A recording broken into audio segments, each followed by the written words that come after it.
सिंध अॼु जिन सरहदुनि ते मुश्तमिल आहे इहे सरहदूं उन जूं माज़ीअ में न हुयूं।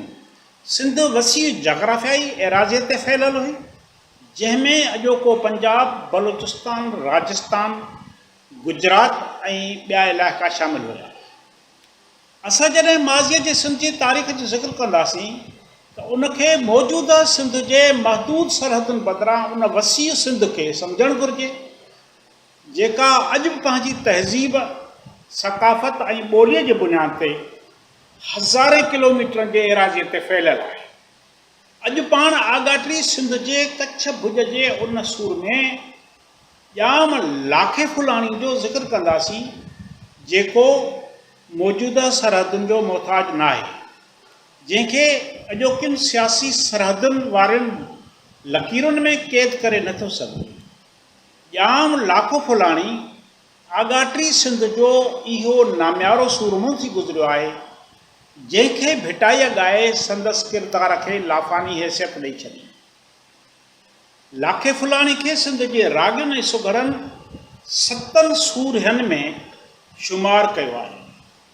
लाखो फुलाणी कच्छ जे भुज वारे इलाइक़े जे मशहूरु समय सरदार ॼाम फुल जो पुटु हुयो। संदसि माउ जो नालो सोनल बाई हुयो। ॼाम लाखे फुलाणीअ जी रहाइश वारो हंधु शेखाणी घाड़ी शकूर ढंढ खां 10 मेलनि जे पंध ते आहे। हीअ ढंढ 120 चौरस मेलनि में पखिड़ियल आहे ऐं पुराणे वक़्त में सांगरू ढंढ, रेण नदी ऐं पुराण हिन ढंढ में वहंदा हुआ। लाखे फुलाणीअ जे जनम बाबति कई राया मौजूदु आहिनि, पर हिकु नौजवान मुहक़िक़ काज़ी मक़सूद अहमद जे तहक़ीक़ मूजिबि लाखो फुलाणी 13-14 सदीअ में थी गुज़रियो आहे। जेम्स बर्क्स लाखे फुलाणी जे हुक्मरानीअ जो दौरु 1320 ईस्वी खां 1344 ताईं ॼाणायो आहे। रवायतुनि जे आधार ते चई सघिजे थो त लाखो फुलाणी सिंध जे सूमरनि हुक्मराननि जे आख़िरी दौर में थी गुज़रियो हूंदो।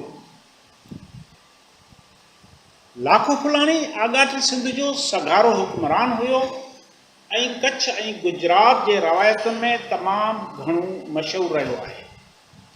संदसि नाले ऐं हुक्मरानीअ जी छाप अॼु बि कच्छ, गुजरात, मारवाड़ ऐं सिंध जे इलाइक़नि ताईं पखिड़ियल आहे। हिन जा कुल 6 भाइर ॿुधाया वञनि था। लाखे फुलाणी पंहिंजे इन्हनि भाउरनि खे कुनड़ ऐं अंगरगढ़ वारो इलाइक़ो विराए ॾिनो ऐं पाण कपलग्राम में पंहिंजी राजधानी क़ाइमु कई, जंहिंजो नालो पंहिंजी भेण जे निस्बत सां कीराकोट रखियऊं ऐं उते हिकु किलो ऐं हिकु शिव जो मंदरु बि तबीर कराई। तारीख़ी मक़सद मूजिबि लाखो फुलाणी कच्छ जे राय हमीर जो हमअसर हुयो ऐं जाड़ी जे हाकिम राय खंघार जे दौर में थी गुज़रियो। ॼाम लाखो हिकु जंगजू जोधो हुयो।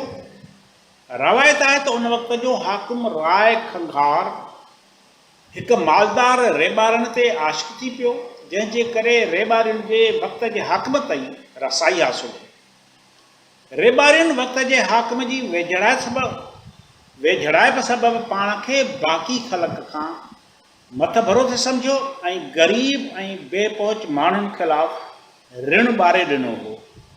हिकु भेरे रेबारियुनि ॼाम लाखे जा ख़ासि माण्हू जसो ऐं जसराज खे क़तलु करे छॾियो। राय खंघार ॼाम लाखे खे इंसाफ़ ॾियारण बदिरां खेसि ॾोही करार ॾिनो।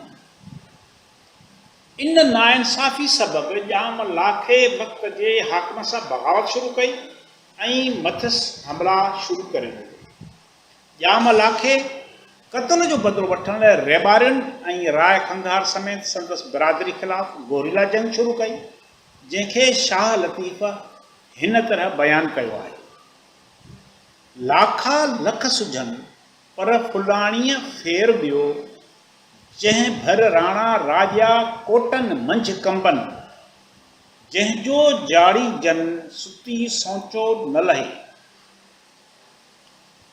लाखो लोड़ाइनि सी चोॾस लुड़ चढ़े, विढ़ियो वरिया मन जा धणियो धण हणे, पसी जे परे से वाहर कहन वारिया।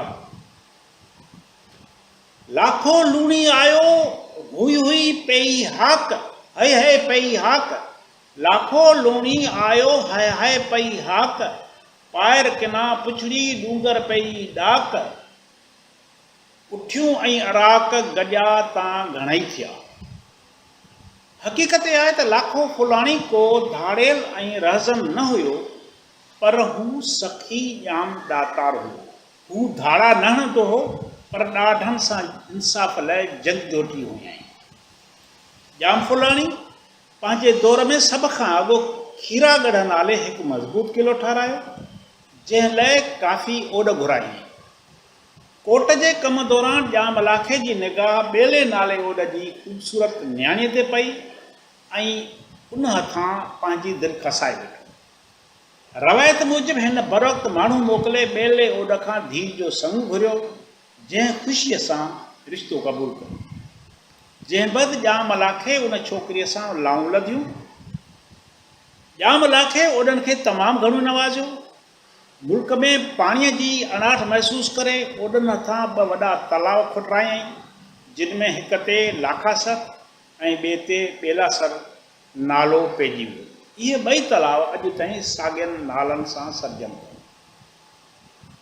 इहा बि रवायत आहे त जॾहिं ॼाम लाखो फुलाणी कच्छ मां ॼिञ वठी महर राणी परजण पे वियो, तॾहिं टंडे जान मोहम्मद वारे आमरी मुक़ाम वटां पुराण दरिया उकिरियो हो ऐं आमरीअ में मंज़िल अंदाज़ थियो हो। पुराण दरिया में उन वक़्तु वॾो पाणी हो, उन करे संदसि दाज जो सामान पुसी पियो, जेको हिन आमरीअ जे कंधीअ ते लह जी टारनि ऐं ॿियनि वणनि ते सुकाइण लाइ विझरायो।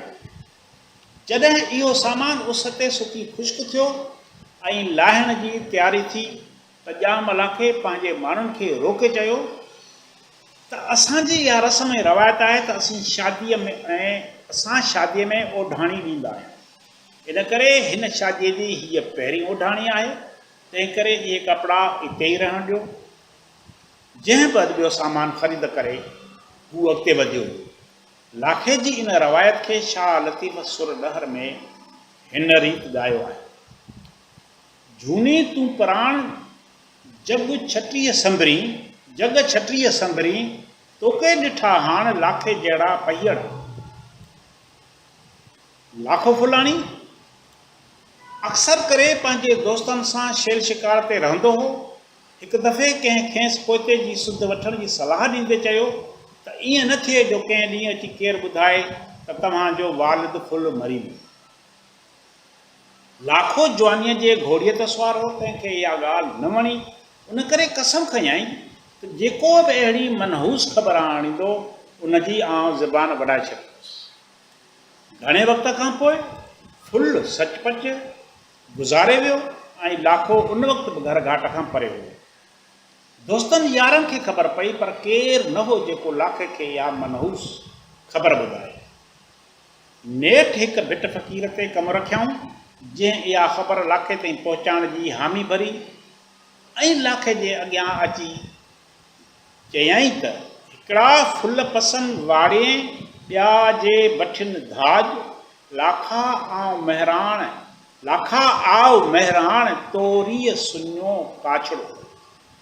यानी फुल हिकिड़ा वारनि अंदरि वलियुनि में आहिनि ऐं ॿिया भठियुनि में भुजंदड़ आहिनि, बाक़ी ॿियो फुल किथे बि न आहे।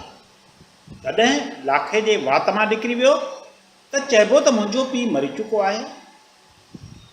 भिट वरती ॾिनी त साईं इहो मूं न चयो, इहो तव्हां चयो आहे। पोइ लाखे मेण जी ज़बान ठाराए पंहिंजे ज़बान मथां रखी वढराए पंहिंजो कसम पूरो कयो ऐं वञी पीउ जी गादी संभाली। संदसि मौत बाबति का बि चिटी ऐं मुस्तनद ॼाण नथी मिले। संदसि मौत बाबति हिकु रवायत आहे त लाखो फुलाणी मारवाड़ जे राठौड़ राजा स्याह जे हथां जंग कंदे मारियो वियो हो। जॾहिं त संदसि मौत बाबति हिकु ॿी रवायत आहे त ॼाम लाखे फुलाणी जे आख़िरी दौर में गुजरात जे हाकिम मूलराज सोलंकीअ कच्छ ते काहूं कयूं। आख़िरी का दौरान लाखे फुलाण आख़िरी काह दौरान लाखो फुलाणी वतन लाइ विढ़ंदे शहीद थी। लाखो सिंध जो सूर्य हुयो। हिन ज़ालिम हुक्मराननि जे ज़ुल्म खां ख़ल्क़ खे निजात ॾियारी ऐं ज़ालिम हुक्मराननि ख़िलाफ़ जिदोजहद कई।